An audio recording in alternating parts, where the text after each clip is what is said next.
नमस्कार दोस्तों, आज आपका फिर से मेरे यूट्यूब चैनल के सस्पेंस स्टोरी में स्वागत है। मैं कामिनी आज आपके लिए एक बूढ़ी माँ की कहानी लेके आई हूँ। तो चलिए अपनी कहानी प्रारंभ करते हैं। पार्टी से लौटे बेटे और बहू सोफे पर अपनी माँ को बैठा देखकर बुरी तरह घबरा गए और डर गए, क्योंकि उनकी माँ तो कुछ समय पहले ही इस दुनिया को छोड़ के जा चुकी थी। आखिर वो कौन था? आज जब श्रेया अपने पति कौशल के साथ घर लौटी तो उसने घर के अंदर जाकर देखा तो उसकी चीख निकल गई। आखिर उसने ऐसा क्या देखा? श्रेया और कौशल दोनों अपने ऑफिस की पार्टी से देर रात घर वापस लौटे। जैसे ही श्रेया और कौशल घर के अंदर घुसे तो उन्होंने देखा कि घर के अंदर तो कोई पहले से ही मौजूद था। उस दिन बारिश के चलते लाइट भी नहीं थी और क्योंकि मौसम इतना ख़राब था, आसमान में बिजली चमक रही थी और बिजली की चमक के साथ जैसे ही कौशल और श्रेया की नज़र सामने सोफे पर पड़ी तो उन्हें लगा कि वहाँ कोई बैठा है। गौर से देखा तो वहाँ सफ़ेद साड़ी में कोई औरत बैठी थी। श्रेया और कौशल दोनों ही बुरी तरह से घबरा गए, क्योंकि घर का ताला तो बाहर से ही बंद था और घर के अंदर जाने का केवल एक ही रास्ता। दोनों यह सोचकर हैरान और परेशान थे कि जब वे दोनों घर का ताला लगाकर गए थे और घर के अंदर आने का कोई दूसरा रास्ता भी नहीं है और ना ही ताला टूटा हुआ है, तो आखिर वह औरत घर के अंदर दाखिल कैसे हुई? और सबसे बड़ी बात कि इस मौसम में श्रेया और कौशल के घर में यूं बिन बुलाए आखिर कौन आ गया?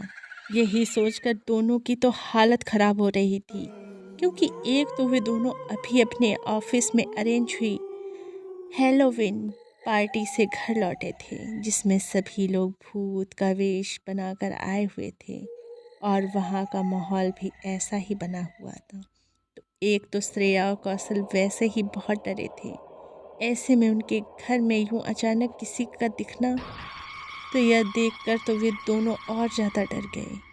अब दोनों में से किसी की भी हिम्मत नहीं थी कि वह आगे बढ़कर देखें कि आखिर वह कौन व्यक्ति है जो उनके घर में बैठा है। वे दोनों तो यही सोच सोच कर घबरा रहे थे कि यह कोई भूत तो नहीं, क्योंकि इंसान किसी भी चीज़ को जब गौर से देखता है तो कहीं ना कहीं उसकी बातें उसके दिमाग में रह जाती हैं। और ऐसे में श्रेया और कौशल के साथ यह सब होना लाजमी था, क्योंकि हैलोवीन पार्टी में इतना भूतिया माहौल और सबका इतना डरावना मेकअप देखकर उनके दिमाग में अभी तक वही बातें घूम रही थीं। ऐसे में घर में अंधेरा और उस अंधेरे में सफ़ेद कपड़े पहने किसी औरत का उनके घर के अंदर पहले से मौजूद होना उन दोनों के लिए डर का सबब बना हुआ था।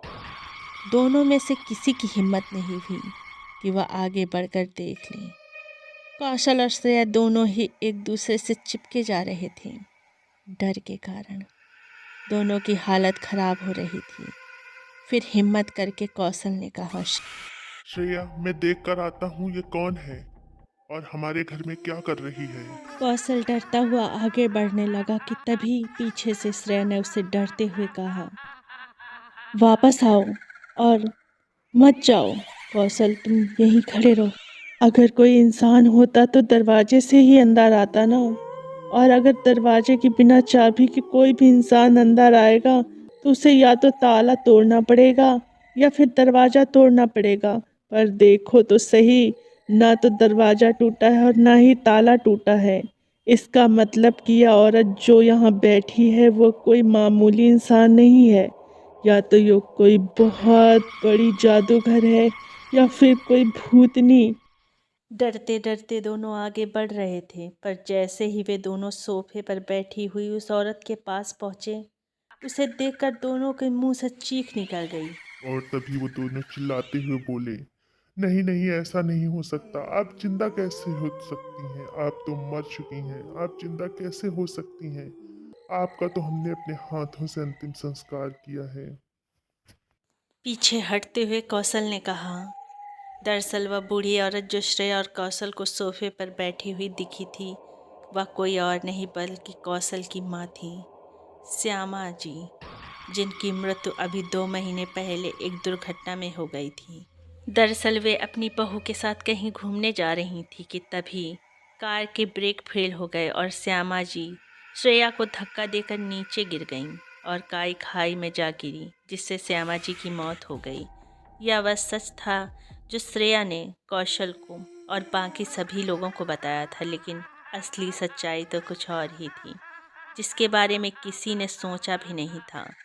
खैर, कौशल ये सब बातें सोचे जा रहा था कि तभी श्रेया भी डर के मारे कांपती हुई बोली, ऐसा नहीं हो सकता, आखिर तुम कैसे जिंदा हो सकती हो।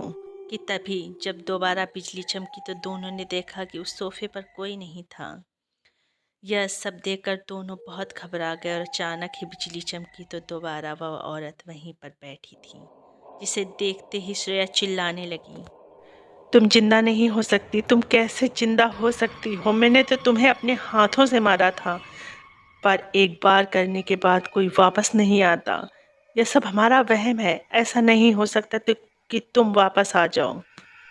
डर के मारे कांपती हुई श्रेया बड़बड़ाते जा रही थी और उधर कौशल भी श्रेया के मुंह से यह सब बातें सुनकर सन्न रह गया कि अचानक ही वहां लाइट जल गई और श्रेया और कौशल दोनों ने देखा कि सोफे पर कौशल की माँ श्यामा जी बैठी थी। श्यामा जी को सोफे पर बैठा हुआ देखकर श्रेया डरती डरती अभी भी बड़बड़ा रही, तुम जिंदा नहीं हो सकती, मैंने तुम्हें अपने हाथों से मारा है, फिर तुम कैसे जिंदा हो सकती हो।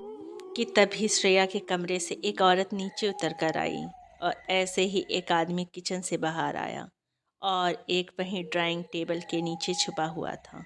वे सभी लोग बाहर निकल कर आए और बोले, बस यही यही तो सुनना चाहते थे हम। तुम्हारा खेल खत्म हुआ श्रेया, तुमने अपना जुर्म अपने मुंह से कबूल कर लिया है और तुम्हें अपने किए की सजा भुगतनी ही पड़ेगी। श्रेया सब लोगों की तरफ देखते हुए बोली, कौन सा जुर्म, कैसी सजा, मैंने कुछ किया नहीं और मुझे पता नहीं आप लोग किस बारे में बात कर रहे हैं। एक महिला आगे बढ़ते हुए बोली, वही जुर्म जिसे तुमने अभी हम सब के सामने कबूल किया है। अपनी सास को मारने की कोशिश की है तूने, यह कहो कि तुमने तो उन्हें मार ही दिया था। वह तो उनके नसीब अच्छे थे कि वह बच गईं, वरना तुम। श्रेया हाथ बढ़ाते हुए, यह सब आप क्या कह रही हैं? मैंने अपनी सास को मारने की कोशिश नहीं की, मुझे नहीं पता आप क्या कह रहे हैं। तभी कौशल ने आगे बढ़कर 2-3 तमाचे श्रेया के गाल पर जड़ दिए और बोला, श्रेया, अब भी वक्त है, मुझे सब कुछ सच सच बता दो, वरना शायद मैं तुम्हें कभी माफ ना कर पाऊं। तब श्रेया अपनी सास के पैरों में गिरती हुई बोली, माँ जी, मुझसे गलती हो गई, मैं आपको मारना नहीं चाहती थी, गलती से आपका हाथ छूट गया और आप उस खाई में जा गिरी। तब वह बूढ़ी औरत जो कुर्सी पर सोफे पर बैठी थी, वह खड़ी होते हुई बोली, जा गिरी थी या गिराई गई थी? मैंने तुम्हें वहाँ कौशल के दोस्त के साथ जब देख लिया था तो तुमने मुझे पहाड़ी से धक्का दिया था ना, कि मैं खुद गिरी थी। कौशल अपनी आंखें फाड़ कर देखता रहा कि उसकी माँ क्या कह रही है। तब कौशल की माँ श्यामा जी कौशल की ओर देखते हुए बोली, हाँ बेटा, मैं बिल्कुल सही कह रही हूँ। दरअसल तू तो ऑफिस चला जाता था, इसलिए तू कभी जान ही नहीं पाया कि तेरी पत्नी तेरे पीछे क्या क्या करती है बेटा। श्यामा जी ने अपने बेटे कौशल को उसकी पत्नी श्रेया की सच्चाई बतानी शुरू की। वह बोली, कौशल, जब तू घर से निकल जाता था तो अक्सर तेरा दोस्त तेरी गैर मौजूदगी में किसी न किसी बहाने घर आता रहता था बेटा, पर मैंने कभी इस बात पर गौर ही नहीं किया। लेकिन एक दिन जब मैं बाजार से सब्जी लेकर लौटी तो मैंने देखा कि तुम्हारा दोस्त विनय और श्रेया दोनों एक दूसरे के बहुत नज़दीक थे और इन्हें देखते ही मैंने गुस्से में वहाँ रखा हुआ कांच का वाश तोड़ दिया, जिससे यह दोनों चौंक गए और मेरी तरफ देखने लगे। तब श्रेया ने मेरे पैरों में गिरकर माफ़ी मांगी थी बेटा और कहा था कि माँ जी, अगर आपने आज कौशल को सारी बात बता दी तो वो मुझे इस घर से निकाल देगा और मेरे मायके छोड़ आएगा। मुझसे सारे रिश्ते ख़त्म कर लेगा। यह तो आप नहीं चाहेगी ना कि इस सब की वजह से आपके बेटे का घर टूट जाए। तब मैंने उससे कहा था कि मुझे कोई फ़र्क नहीं पड़ता। तेरी जैसी त्रियाचरित पत्नी के होने से तो अच्छा है कि मेरा बेटा बिना पत्नी के अकेला ही रहे। और मैं बाहर जाने लगी, तभी श्रेया ने मेरे पैर पकड़ लिए और मेरे पैरों में गिरकर आंसू बहाती हुई बोली, बेटा मुझे माफ़ कर दीजिए माँ जी, मैं आज के बाद कभी भी ऐसी गलती नहीं करूँगी। और अपने माता पिता और परिवार की गरीबी की दुहाई देते हुए यह मुझसे माफ़ी मांगने लगी। मैंने भी इसके परिवार के बारे में सोचकर इसे माफ़ कर दिया। सोचा कि शायद अब यह गलती यह दोबारा नहीं दोहराएगी, लेकिन मैं गलत थी बेटा। कुछ दिनों तक तो सब कुछ ठीक चलता रहा और तुम्हारे दोस्त का घर आना भी बंद हो गया, लेकिन कुछ दिनों बाद मेरा पैर फिसलने के कारण पैर में चोट लग गई और बहू उस वक्त सब्जी लेने जाया करती थी। शायद तुम्हें याद होगा, कौशल जब मेरे पैर में चोट लगी थी और तुम मेरी पट्टी करवा कर लाए थे, बस उसके बाद डॉक्टर ने मुझे चलने फिरने को मना किया था और बाज़ार से सब्जी लेने के लिए भी बहू जाया करती थी। वह और भी ज़्यादा खुश रहने लगी उस समय और खुशी खुशी घर के सारे काम करती थी। एक दिन जब बहू बाज़ार से सब्जी लेकर लौटी तो मैंने देखा कि उसके कपड़ों में से एक अलग प्रकार की भीनी भीनी खुशबू आ रही है। यह खुशबू मैंने पहले भी महसूस की। मैं सोचने लगी कि मैंने ये खुशबू पहले कहाँ महसूस की है। पहले मुझे याद नहीं आया, फिर मुझे लगा कि बहू ने शायद कोई इत्र का या परफ्यूम खरीदा होगा जिसकी खुशबू मुझे आ रही है। लेकिन 2 दिन बाद जब वह बाजार जा रही थी तब मैंने ध्यान दिया कि उसके कपड़ों में से कोई खुशबू नहीं आ रही थी। पर जब वह वापस आई तब उसके कपड़ों से वही अजीब सी खुशबू आती। फिर मैंने सोचा क्यों न इस बात का पता लगाया जाए कि आखिर बहू कहाँ से आती है जो इसके कपड़ों से इतनी खुशबू आती है और इसे बाजार में इतना समय क्यों लगता है। बस यही सोचकर मैंने बहू के पीछे जाने का निश्चय किया। मैं उसके पीछे रिक्शा लेकर निकल गई। तब तक मेरे पैर में थोड़ा आराम हो चुका था बेटा। वैसे मैं सही से चल तो नहीं पा रही थी, तो मैंने रिक्शे वाले से बहू का पीछा करने के लिए कहा। तब श्रेया एक सुनसान सी जगह पर जा पहुंची और वहां जाकर मैंने देखा कि श्रेया के साथ एक लड़का भी था और वह लड़का और कोई नहीं बल्कि तुम्हारा दोस्त विनय था। जब मैंने इन दोनों को एक दूसरे के गले लगते हुए देखा तो मैं गुस्से से चिल्लाई, श्रेया बहू ये तुम सब क्या कर रही हो? मैंने तुम्हें समझाया था पर तुम्हारी अक्ल में नहीं आता। तुम अपने घर को बर्बाद करके ही छोड़ोगी। अभी रुको, मैं अभी कौशल को फ़ोन लगाती हूँ और तुम्हारी सच्चाई बताती हूँ। तुम्हारे परिवार के बारे में सोचकर मैंने तुम्हें माफ़ कर दिया, लेकिन तुम इतनी बेशर्म लड़की हो कि तुमने किसी की शर्म नहीं की और अपने बसे बसाए परिवार को उजाड़ने पर लगी हुई हो।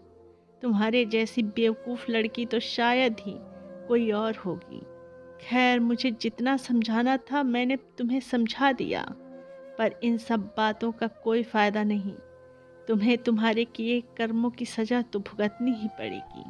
मैं इतना कहकर तुम्हें फ़ोन लगाने लगी बेटा कौशल, और इतने में मेरे सर पे किसी ने पत्थर मारा। मैंने घूमकर देखा तो वहाँ कोई और नहीं बल्कि विनय था, जिसने मेरे सर पर पत्थर दे मारा और फिर श्रेया ने मुझे खाई की ओर धकेल दिया और मुझे खाई में धक्का देते हुए बोली, बस बुढ़िया, बहुत हुआ तेरा ड्रामा। तेरे कारण मैं अपनी ज़िंदगी ढंग से नहीं जी पा रही थी। आज के बाद मुझे जो करना होगा मैं वही करूँगी, और तू जा और जाकर नरक के दर्शन कर, और मैं वहाँ अपनी मर्जी से ज़िंदगी जीऊँगी। उसके बाद मैं बहुत दिनों बाद होश में आई। मुझे वहीं जंगल में थोड़ी दूर पर कुछ लोगों ने बेहोश हालत में देखा। फिर उन लोगों ने मुझे उठाकर एक सरकारी अस्पताल में भर्ती करा दिया बेटा। जहाँ कुछ दिनों तक मेरा इलाज चला और उसके बाद मैं ठीक हुई और फिर ठीक होकर अपने चचेरे भाई सोहन के पास गई और फिर उसने और हम सब ने मिलकर पुलिस में कंप्लेन की बेटा। फिर पुलिस ने हमें ये ड्रामा करने के लिए कहा था कि श्रेया अपने मुंह से सच्चाई बोले। यह सब सुन जैसे कौशल को तो अपने कानों पर विश्वास ही नहीं हो रहा था। उसने कभी नहीं सोचा था कि उसकी पत्नी उसकी माँ के साथ इतना बुरा बर्ताव कर सकती है। कौशल अपनी पत्नी के बारे में यह सब सुनकर पूरी तरह से चौंक गया था और वह अपनी माँ को गले लगाते हुए बोला, माँ। मुझे माफ कर दो माँ, मैं कभी सच जान ही नहीं पाया। मैंने सच जानने की कभी कोशिश नहीं की, मगर आज ईश्वर ने मेरा साथ दिया तो आप जिंदा ना होती तो मैं कभी यह नहीं जान पाता कि आप किसी हादसे का शिकार हुई या फिर आपको जानबूझकर मारने की कोशिश की गई। श्रेया ने हमें तो घर आकर यह बताया था कि वह आपके साथ मंदिर घूमने के लिए गई थी और मंदिर वाले रास्ते पर गाड़ी के ब्रेक फेल होने के कारण एक्सीडेंट में कार नीचे गिर गई और आप भी गाड़ी में बैठी हुई थी और गाड़ी के साथ आप भी खाई में जा गिरी। पर मैंने कभी सच जानने की कोशिश नहीं की और श्रेया की हर बात पर आंख बंद करके भरोसा किया। माँ, मुझे माफ कर दीजिए, मुझसे बहुत बड़ी गलती हो। श्यामा जी ने कौशल को गले लगाते हुए कहा, इसमें तेरी कोई गलती नहीं है बेटा। श्रेया ने हमारी आंखों पर अच्छाई की पट्टी इस तरह से बांध रखी थी कि उसका फरेब भरा चेहरा हम पहचान ही नहीं पाए। श्रेया ने भी क्योंकि पुलिस वालों के सामने अपना गुनाह कबूल कर लिया था और श्यामा जी ने भी अपनी गवाही दे दी थी, जिसके बलबूते पर श्रेया को 7 साल कैद की सज़ा सुना दी गई। और अब श्यामा जी अपने बेटे कौशल के साथ खुशी खुशी रह रही हैं और अपने बेटे कौशल की शादी एक कम पढ़ी लिखी लेकिन समझदार लड़की से उन्होंने करवाई और श्रेया से कौशल का तलाक करवा दिया। अब श्रेया अपने कर्मों की सज़ा भुगत रही है और उसे यह भी नहीं पता कि वह जब जेल से वापस बाहर आएगी तो वह कहाँ जाएगी, कहाँ रहेगी, क्योंकि इन सब के बाद उसके माँ बाप भी उसे अपने घर में रखने के लिए तैयार नहीं होंगे। उसने अपने हाथों से अपने हंसते खेलते परिवार को बर्बाद कर लिया और श्यामा जी ने अपनी सूझबूझ से अपनी बहू को उसके किए की सज़ा दिलाई। व्यक्ति चाहे अपने कर्मों से बचने का कितना भी प्रयास क्यों न कर ले, कर्मों का फल तो उसे इसी जन्म में भुगतना ही पड़ता है। और वही श्रेया के साथ भी हुआ। वो अगर अपने परिवार को बांध के रखती और क्षणिक प्रेम के लिए अपने पति और अपनी सास को धोखा न देती तो शायद उसका परिवार हमेशा खुशहाल जीवन व्यतीत करता रहता। लेकिन श्रेया की एक गलती ने पूरे घर को बर्बाद कर दिया और खुद श्रेया को भी। इसी प्रकार की कहानियाँ सुनने के लिए प्लीज़ चैनल को सब्सक्राइब कर लीजिए।